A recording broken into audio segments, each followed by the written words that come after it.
Hi guys, today we'll delve into the case of a university student who returned home from the library and was never seen again. Right from the start of the investigation, there were numerous unsettling, strange, and even shocking details, which eventually led to a change in state law. But despite all this, the truth remained unknown for decades, and it wasn't until 2024 that the case was finally solved. Tara Baker was born on January 20th, 1977 in East Point, Georgia. Her parents divorced when she was young, and sometime later, her mother remarried. Tara had two brothers and a sister, making her the oldest of four. From a very young age, Tara showed a keen interest in the legal system and wanted to become either a lawyer or a judge. She would hold trials with her stuffed animals, make legal contracts with her relatives, and often write letters to various politicians. Once, she even wrote to the President of the United States and complained that his speech had interrupted her favorite TV show. After graduating high school, Tara attended Georgia College. She graduated early, in just 3 years, earning 2 bachelor degrees. In 1999, Tara enrolled at the University of Georgia to complete her education. This university was one of the top law schools in the country and was located in a small town called Athens, just a few hours' drive from her parents' home. So it was the perfect choice for Tara. She didn't want to live in a dorm again after college, so she decided to rent off-campus housing instead. She chose a house split into 3 separate rooms for rent. 2 other university students rented the other rooms, one of whom Tara knew well from college. For some time, Tara worked at a prestigious law firm in downtown Athens, which allowed her not only to cover rent and other expenses, but also to gain valuable experience in her future profession. In January 2001, when Tara was 23 and in her second year, she spent a lot of time studying at the university library. The evening of January 18th was no exception. She, along with her friend, went to the library and spent several hours there. Her friend left for home around 7:30 p.m., while Tara decided to stay longer. At approximately 9:46 p.m., she called her friend from the library to check if she had gotten home safely. Tara also mentioned that she planned to head home in a few minutes. The next day, around 6 p.m., her mother, Virginia Baker, received a phone call. At first, she thought someone was playing a prank on her because the caller identified themselves as a detective and asked if her daughter had ever been arrested, as they needed her fingerprints. Thinking it was a joke, Virginia hung up, but then she decided to call the Athens police station. To her surprise, they confirmed that she had indeed spoken to a real detective and informed her that there had been a fire at Tara's house.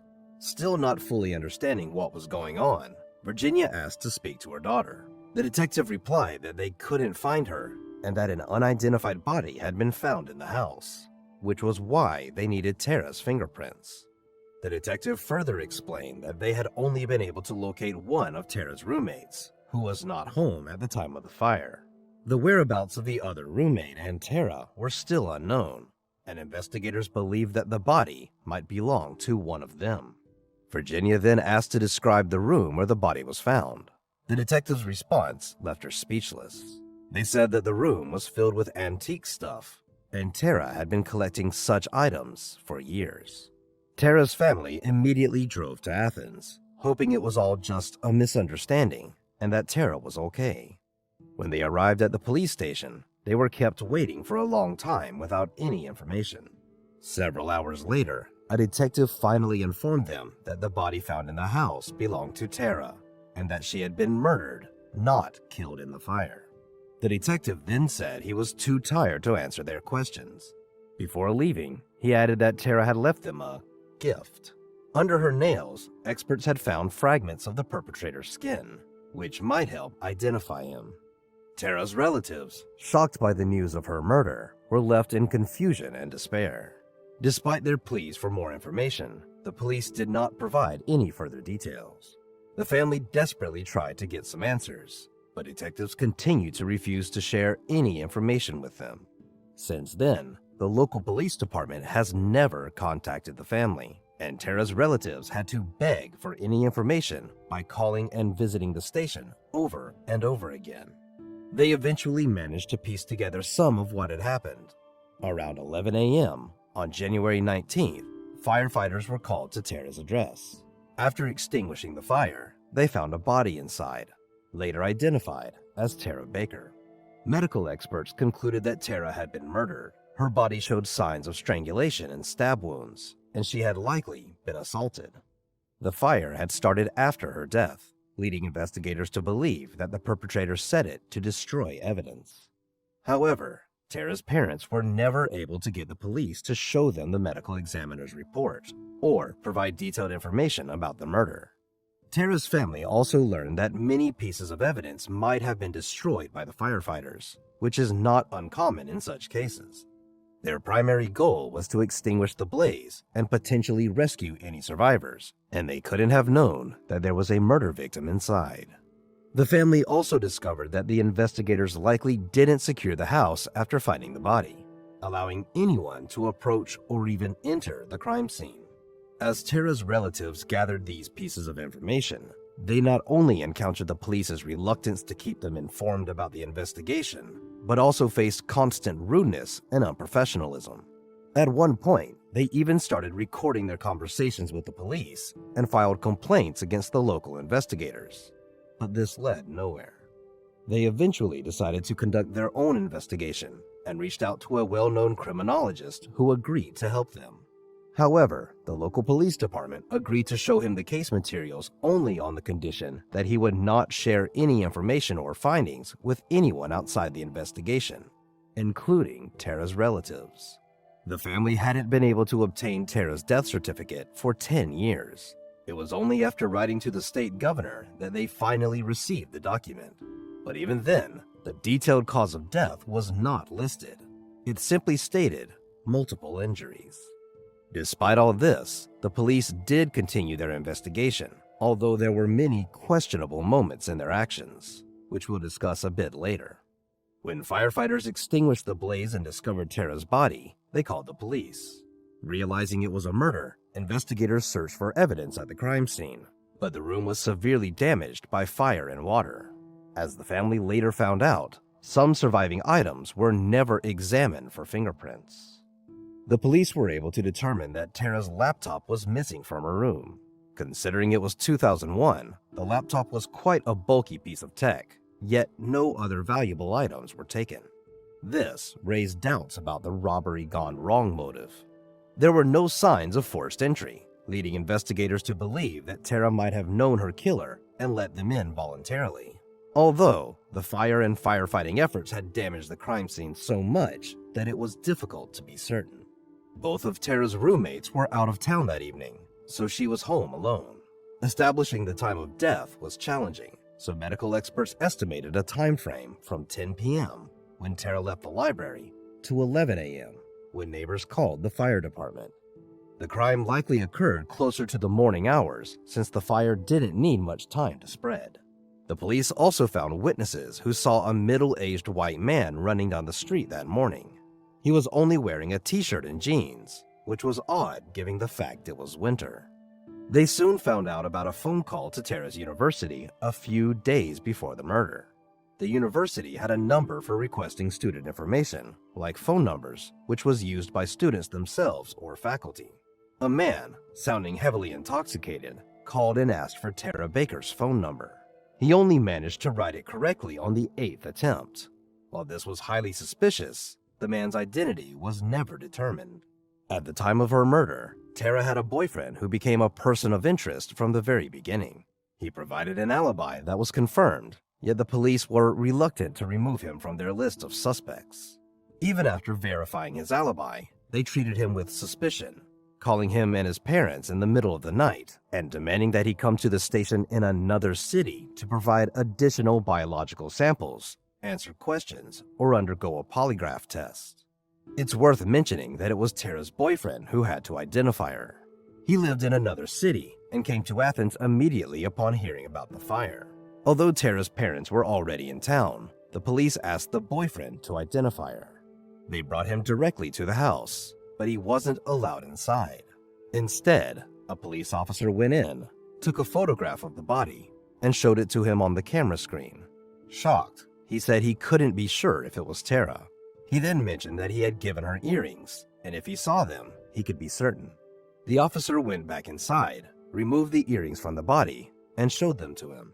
Only after that, the boyfriend confirmed they belonged to Tara. The police soon focused their attention on another individual, a student who attended the same classes as Tara and had a troubling reputation. Several female students came forward, saying that he repeatedly asked various girls out on dates and often didn't take no for an answer. He had also asked Tara out multiple times, even though she had been telling him that she had a boyfriend. Some girls also mentioned that this person scared them with his creepy behavior and made them feel uncomfortable. Detectives began to investigate him, but they couldn't find any evidence linking him to the crime. At one point, they even asked Tara's friends to keep an eye on him, which was a quite controversial move, but it led nowhere. Another suspect was an attorney who worked at the same company as Tara. Talking to her colleagues, investigators found out that shortly before the murder, the man began acting quite strangely. In their company, there was a close-knit group of employees who socialized outside of work pretty often. At some point, this attorney suddenly quit their group. Moreover, just a few days before the incident, he told Tara that he wouldn't be able to attend her birthday celebration, which was scheduled for the day after the murder. On the morning of January 19th, before the fire started, one of Tara's colleagues decided to try and convince him to come to the celebration, since Tara considered him a good friend, and she was hurt by his sudden decision. The colleague went to his office, but he wasn't there. Considering that his workday had already begun, this was strange. He had always been present at the office in the mornings, but on that particular day, it wasn't the case.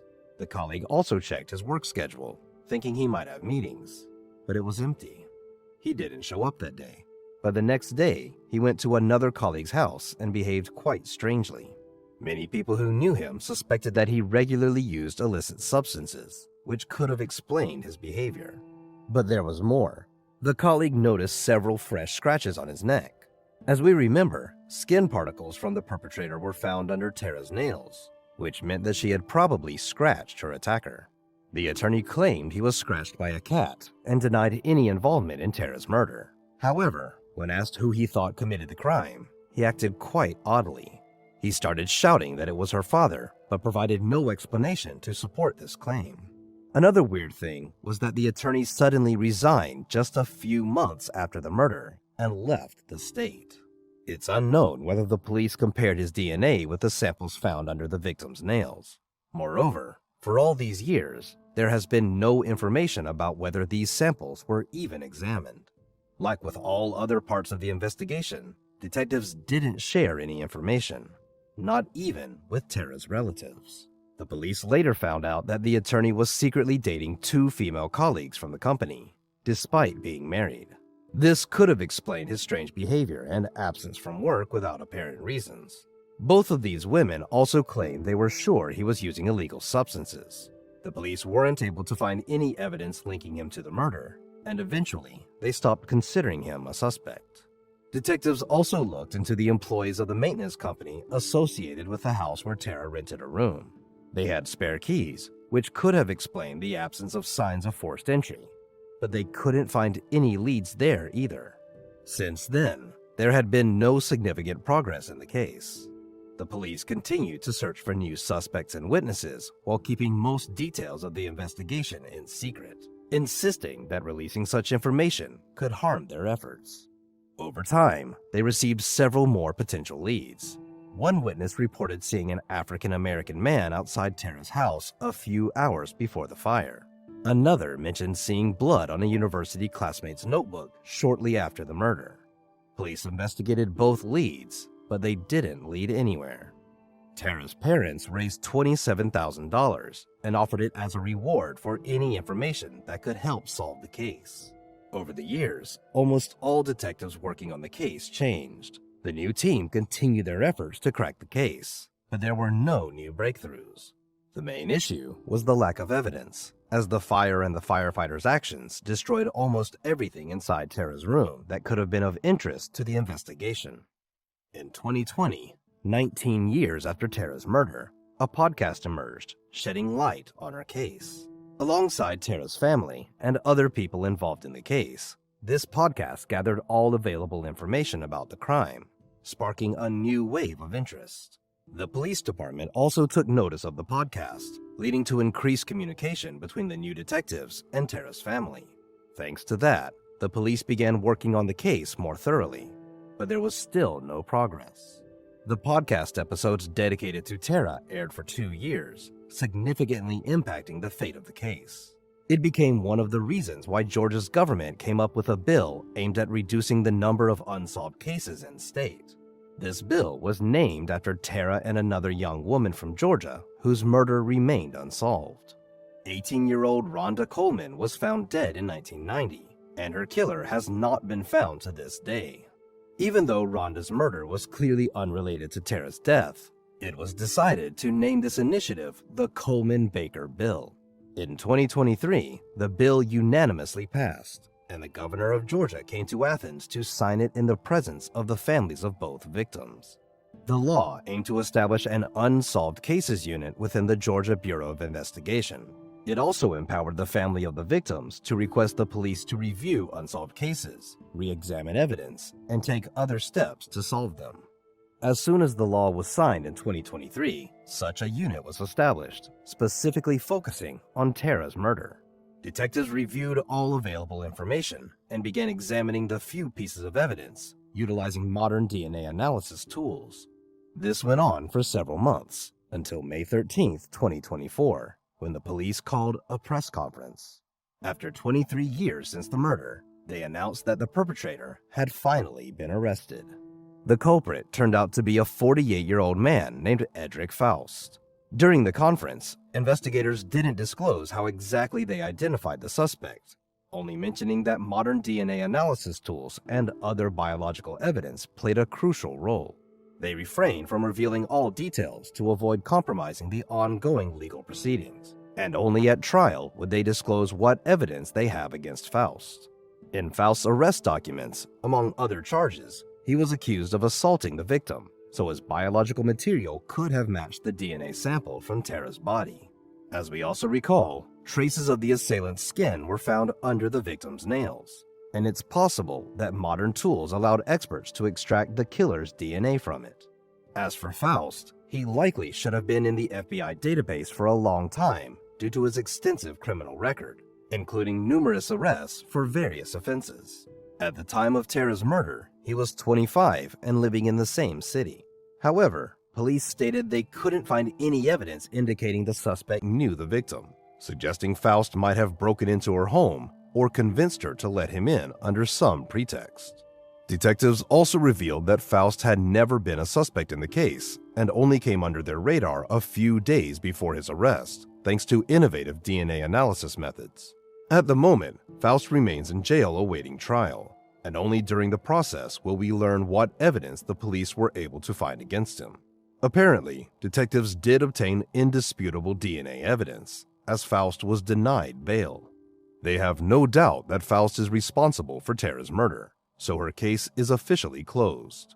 Tara's family, who fought for the truth for 23 years, finally learned what happened to her and thanked the new team of detectives for bringing closure to the case. As for Rhonda Coleman, the other woman after whom the law was named, her case remains unsolved. However, her family can now hope that detectives will discover new evidence and hold the culprit accountable, as it happened in Tara's case.